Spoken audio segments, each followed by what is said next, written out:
One of the things that I'm actually attempting to monitor on this channel is the potential increase for labeling certain criminal suspects mentally ill, thus mentally unfit for trial, thus the perception from the population that they are escaping consequences. For instance, there was a very famous video during the COVID-19 pandemic of a guy who was put into a nursing home in Michigan who filmed himself doing boxing training by punching an elderly man in the head. Now, you might remember this video, you might not. I will link to a news article of this video in the description of this video so you can see it for yourself, but for obvious reasons, I'm not going to show it here. Well, that guy actually ended up being found mentally unfit for trial, which was wrongly reported by people in the right-wing media as the charges just being dropped randomly, even though he was specifically confined to a facility for the mentally ill where he's not allowed to live. So I stated in that specific case, you know what?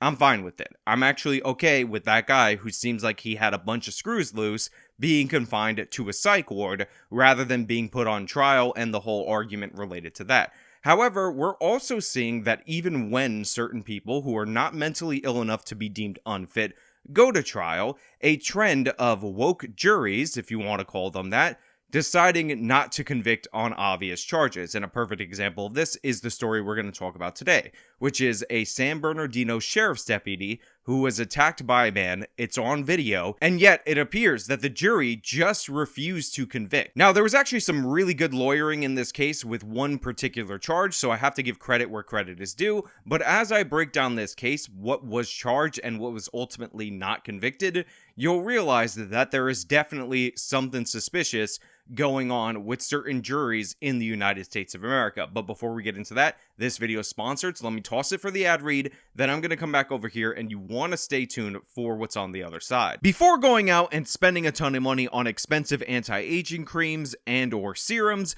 what you should do is check out if collagen loss is your problem, because adding collagen to your diet can improve your skin elasticity and that youthful glow better than almost anything on the market. This is one of the reasons why I am happy to be partnered with healthwithjustice.com, where you can try our top formulation of collagen powder. You take it daily and you just notice the strengthening of your hair, your skin, and your nails. And if you go over to healthwithjustice.com for this month, you can get 53% off plus additional bonuses that are available to those who go to healthwithjustice.com. That's healthwithjustice.com, healthwithjustice.com.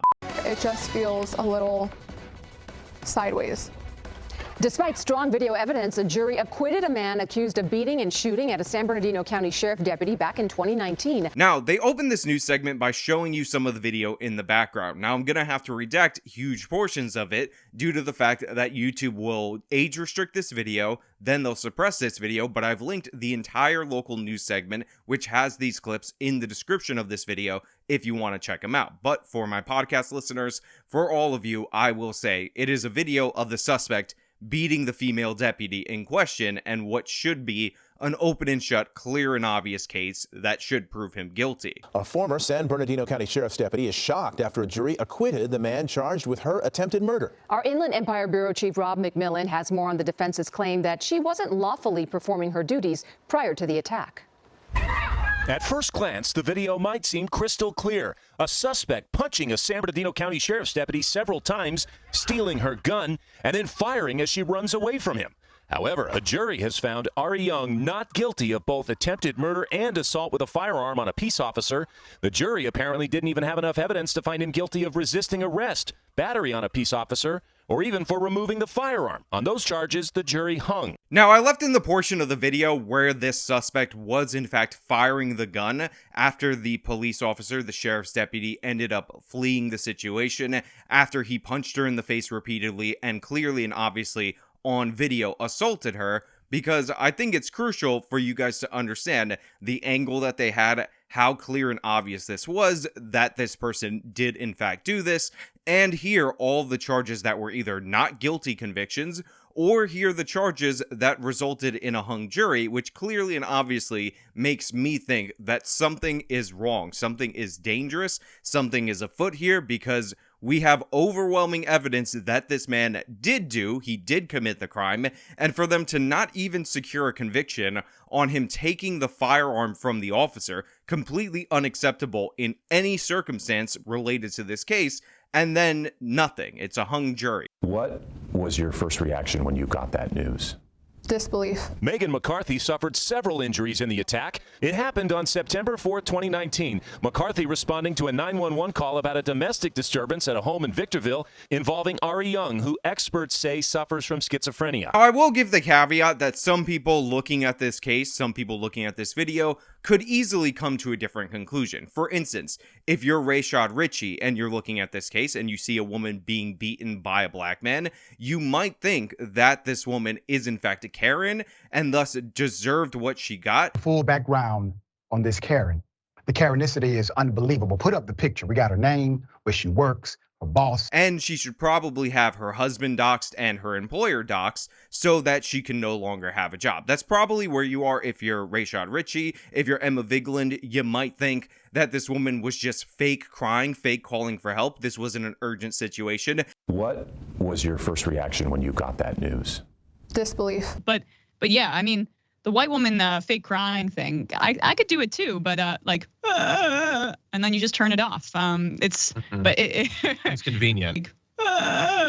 Just because somebody who's mentally disturbed beats the living crap out of you, takes your gun from you, and then fires it at you as you flee from them, doesn't mean that you should try to get this person arrested. Obviously, that was a man in crisis. Obviously, that was a man who needed help. And obviously, the woman should have learned some de-escalation training. She should have de-escalated as the fist was flying to her face and just taken the beating, because that's what good, kind, honorable people do in our society. As I'm walking up to the front door of that house, I see the front door open and out comes the male, the suspect, and he's followed by the woman, I'm assuming is the reporting party, and she has a knife in her hand. I walk around behind him and I put his hand to the small of his back, just tell him, relax, it's okay, what's going on, just to pat down his pockets for weapons, and that set him off and began the assault.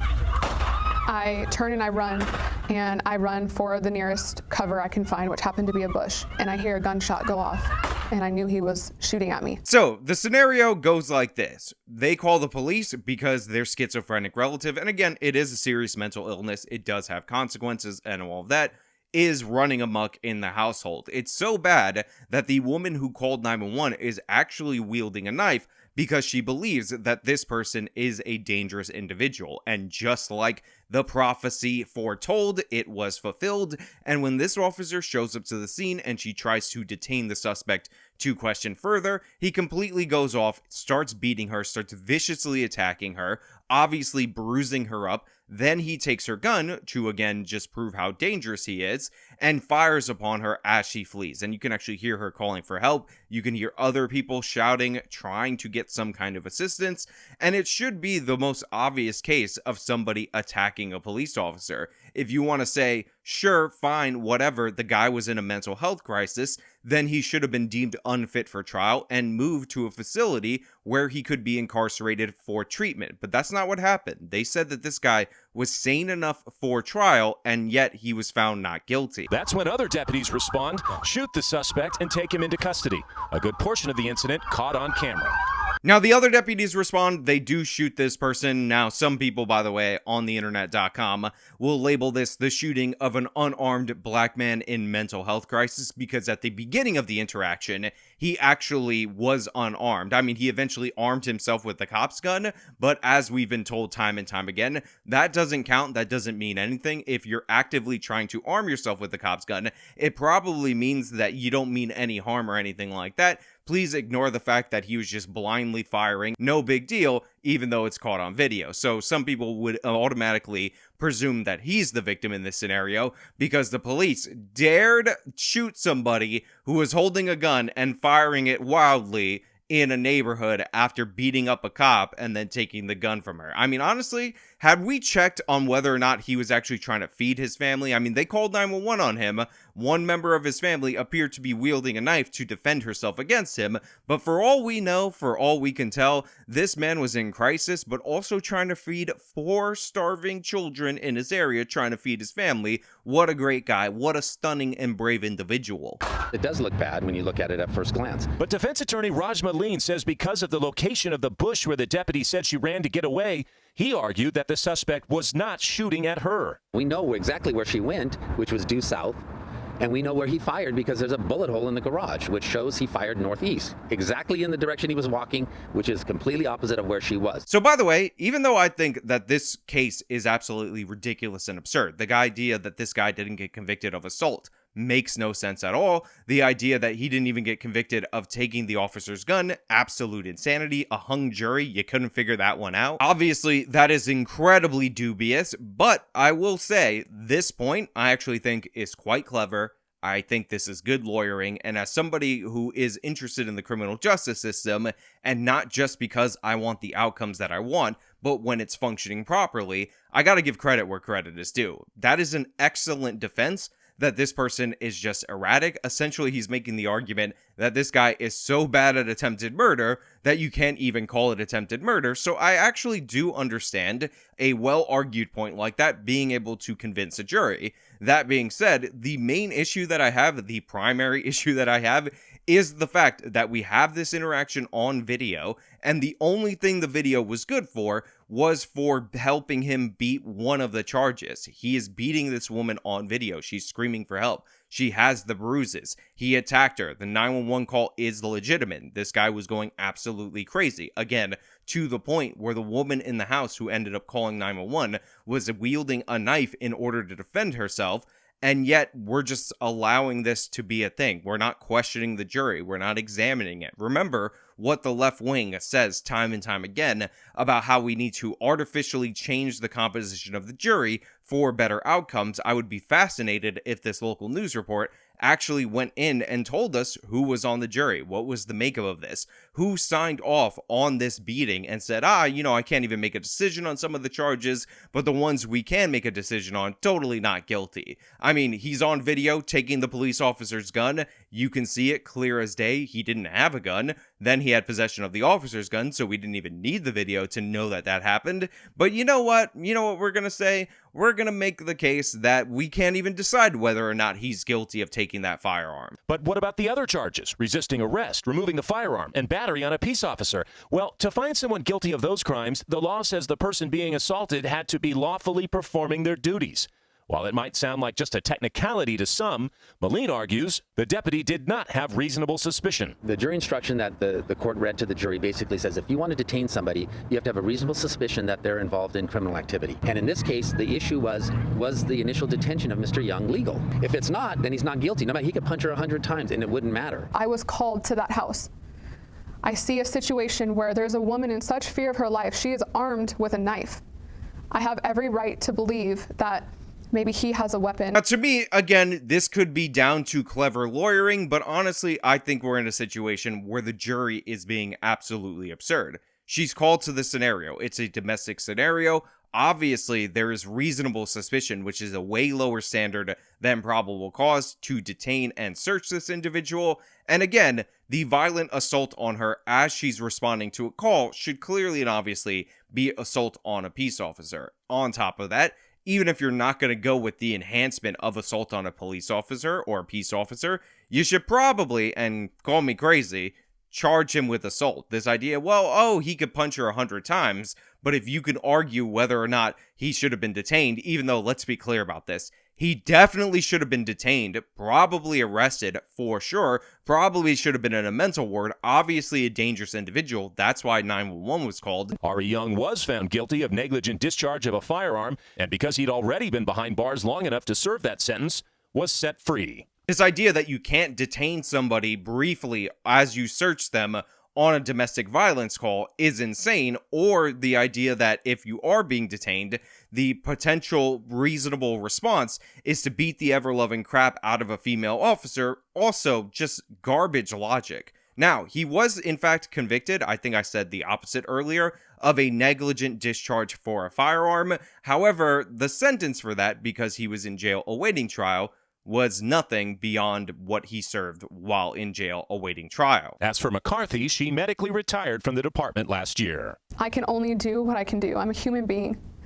I tried to do my job to help this woman, and unfortunately, the suspect's actions dictated the rest, which we all saw. You know, while I am upset and it is tragic that this is a career-ending incident, and ironically, this female cop was beaten out of the force while trying to help a woman experiencing potential domestic violence, dealing with an unstable, violent individual, I do think it might actually be for the best that she medically retired. San Bernadino's prosecutors obviously let this woman down. They obviously failed her. So get your medical pension, take their money, enjoy your life, and you don't really need to be a police officer in an area that doesn't have your back.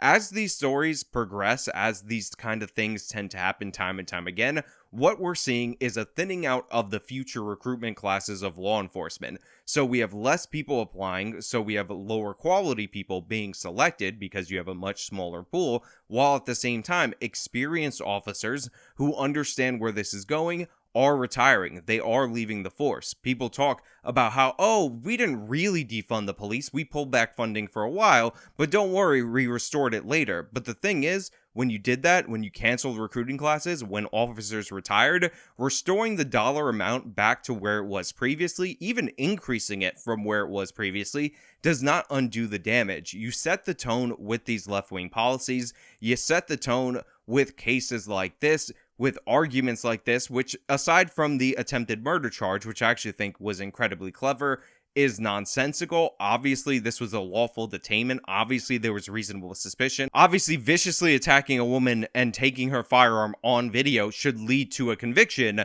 for that assault and for that taking of the firearm, because again, it's on video. And the best they're able to do, getting an unlawful discharge of this firearm, is really proof positive of how pathetic our system is. I would definitely 100% go out of my way to retry him on those charges to which the jury refused to reach a verdict. I want to see the makeup of the jury. I want to know what's going on in San Bernardino, because this kind of thing definitely should not pass. This kind of thing is definitely not sensible. It doesn't work. It's not logical, and it can only lead to worse examples going forward, and more officers realizing that crazy people could beat the crap out of you. They could even potentially kill you, but you know what? They might decide that video evidence ain't good enough in the current political climate, and blah, blah, blah. Don't worry, we got a stupid jury that will buy into anything, or maybe they're just pro-criminal. Maybe they just hate them Karens as they've been propagandized against white women over the years. Who knows? It doesn't matter. We're all good with it. We're supposed to accept it, but I refuse. This is an obvious case. And again, with the exception of the attempted murder charge, which I think was actually argued insanely cleverly, which is ironic because the suspect in this case is in fact insane, there's no basis for not returning convictions on some of these counts, on most of these counts, on nearly all of these counts. But you know what? Those are just my thoughts. If you have disagreements, let me know your wrong opinion down in the comments below. If you liked the video, show them by leaving a like, subscribe for more content, follow me on all my social media, support me via the support links in the description of this video. This has been me talking about the insanity in our criminal justice system going forward. Till next time.